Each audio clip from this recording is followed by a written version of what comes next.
we've got a different approach.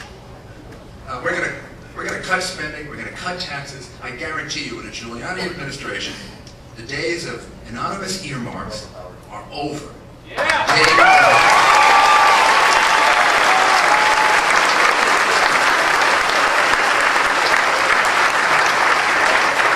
use the broken windows theory to reduce crime in New York by more than it was reduced in any city in the country. I'm going to use a broken windows theory on earmarks. The earmarks are the broken windows of the budget, the signs of distress. They show a system that's not working.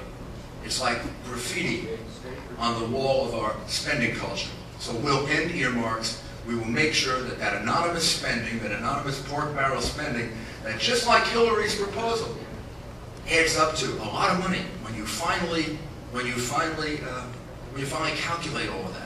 And Republicans have a lot of responsibility here.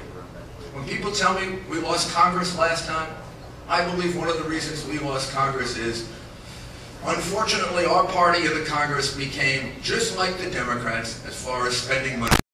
Shame on us.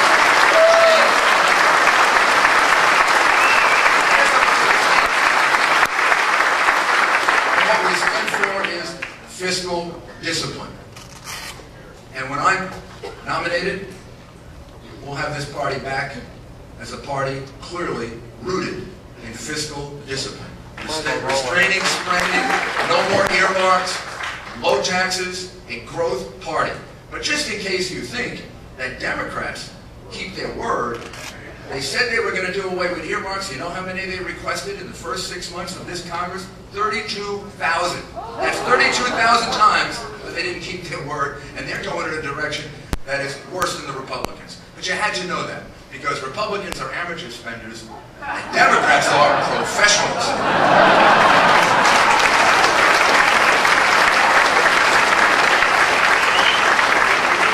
So what are we going to do?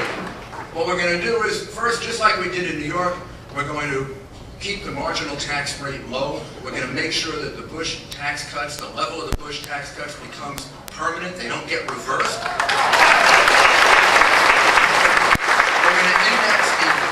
Alternative minimum tax for inflation, so it doesn't begin to grow and affect more and more Americans in a way that it was never intended to do. We're going to create new tax savings accounts and new health savings accounts so that people can buy their own health insurance. We're going to give the death tax the death penalty.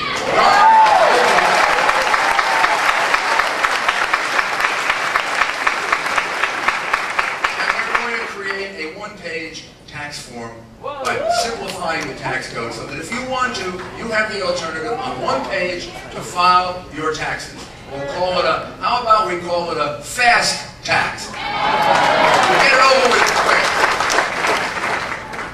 This country did not become great because it has a big government. It became great because it has the largest and most vital private sector in the world.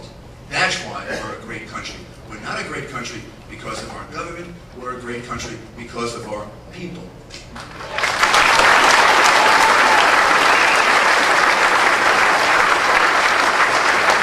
And when our government realizes that, that's when we have a great government. Unlike much of Europe, our government doesn't plan our economy. Our people plan our economy with their individual choices. Each one of them, in our 50 states, in our hundreds and thousands of different places in America, our people are the ones who plan our economy, and our government either assists that or it hurts it. So you're going to have a choice in November of 2008. You're going to have a choice in whether you vote for me, where you will increase choices for people, or you vote for the Democrats who will increase choices for government. There's no doubt about it. There's a big dramatic difference coming up in November of 2008. We can take this country in one or two directions. One direction we can take it in are more choices for you. If we reduce taxes, you get the choice over your own money. If we raise taxes, the government gets the choice over that money. The leading Democratic candidate has said the following, describing her philosophy. I have to take things from you for the common good. Thank you. Excuse me if I don't think that hundreds of millions of Americans can figure out the common good better than Hillary Clinton, or the bureaucrats that will be managing your money in Washington. It's your money. It should be your choice. The economy that we live in now is a global economy. That should be exciting. It's exhilarating. It is a tremendous opportunity for this land of entrepreneurs and risk takers and wealth creators and inventors and innovators and just hard-working people. That's what Americans are all about. But if we elect a Democrat, sure as I'm standing here, we're going to put a lid on that growth. We're going to hold it down. We're going to push it down. We're going to push it down by raising taxes, which they promised to do. We're going to hold it down by raising tariffs, like they're promising to do. We're going to totally stop our economic progress by building a healthcare bureaucracy that is going to move us to socialized medicine.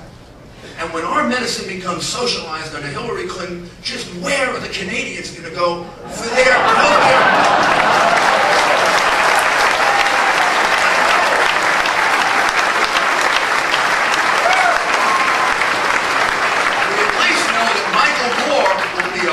He'll go to Cuba.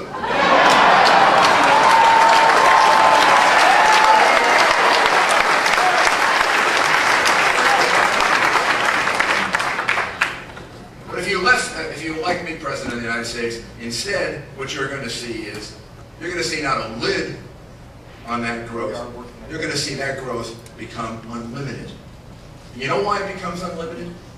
Because when you lower taxes, you keep tariffs down, and you open yourself to trade all over the world. When you reduce the size of government, when you put more money back into the private sector, you don't just put more money back into it, you put more energy back into it. You put more life back into it. And then the hopes and the dreams and the aspirations of the American people do not become limited by government, but they get encouraged to think the way great Americans in the past have thought. What can we invent? What can we create? What can we sell? What can we innovate? What can we dream of? Because now our government is telling us we can dream. We're not limited. We don't have a lid on us. The sky is the limit. And America never, ever, never, ever fall into this way of thinking. America's future is going to be greater than America's past, because the ability and the heart and the soul and the thinking of American people is unlimited when you allow them to be free, when you allow them to make their own choices, when you don't try to plan them too much, when you don't try to direct them too much. You know what they always do? They defy everybody's expectations.